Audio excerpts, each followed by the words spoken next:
अब ये घंटा जो है हिंदी कक्षा 11 में है। प्यारे छात्रों, आज जो पहला पाठ है, भारत वर्षोन्नति कैसे हो सकती है, भारतीय नरेशन जी द्वारा लिखाया गया है।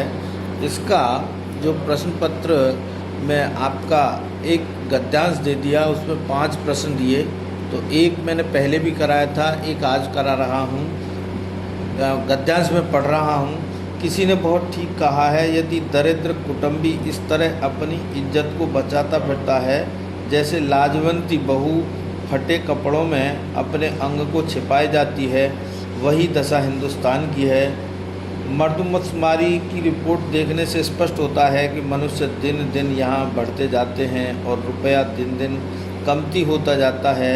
सो अब बिना ऐसा उपाय किए काम नहीं चलेगा कि रुपया भी बढ़े और वह रुपया बिना बुद्धि बढ़े न बढ़ेगा।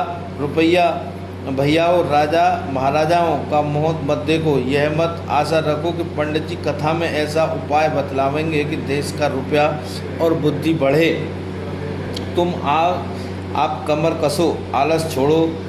कब तक अपने को जंगली फूस मूर्ख बोधे डरपोक ने पकड़वाओगे। दौड़ो इस घुड़दौड़ में, जो भी पीछे पड़े तो फिर वह कहीं ठिकाना नहीं। फिर कब राम जनकपुर हैं, अब की पीछे पड़े फिर रसातल ही पहुँचोगे। इस प्रकार से एक गद्य है। इस गद्य में मैं 5 प्रश्न बनाए हैं। जो 5 प्रश्न हैं, पहला प्रश्न है, प्रस्तुत गद्यांश के माध्यम से लेखक क्या कहना चाहता है, इसको आप स्पष्ट करें।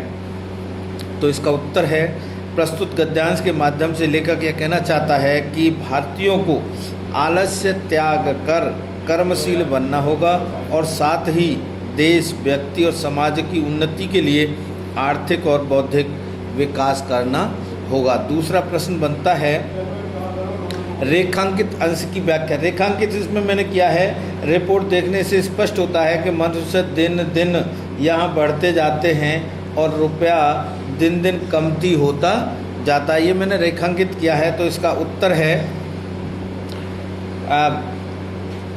रिपोर्ट देखने से, जो हमारे भारत देश की रिपोर्ट है उसकी जो आख्या है, उसको देखने से ये लगता है कि मनुष्य तो यहाँ पर दिन दिन बढ़ रहे हैं, प्रत्येक दिन और जो जनसंख्या है वह बढ़ रही है, लेकिन हम कमा नहीं पा रहे हैं, इसलिए रुपया दिन दिन कमती हो जा रहा है, क्योंकि हमारे कमाने के साधन उपयुक्त नहीं हैं। इसीलिए जो हमारे पास कमाया हुआ पैसा है वह खर्च हो रहा है। तीसरा प्रश्न बनता है, आर्थिक विकास के बिना बौद्धिक विकास संभव नहीं है। वो कैसे? आर्थिक विकास के बिना बौद्धिक विकास संभव नहीं है, क्योंकि पैसा भी तभी बढ़ेगा जब व्यक्ति में बुद्धि होगी।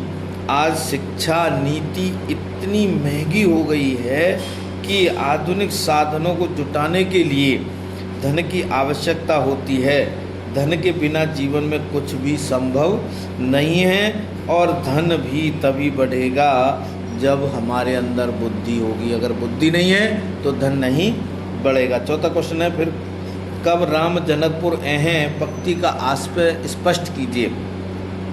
इसका उत्तर बनता है, फिर कब राम जनकपुर में आएंगे।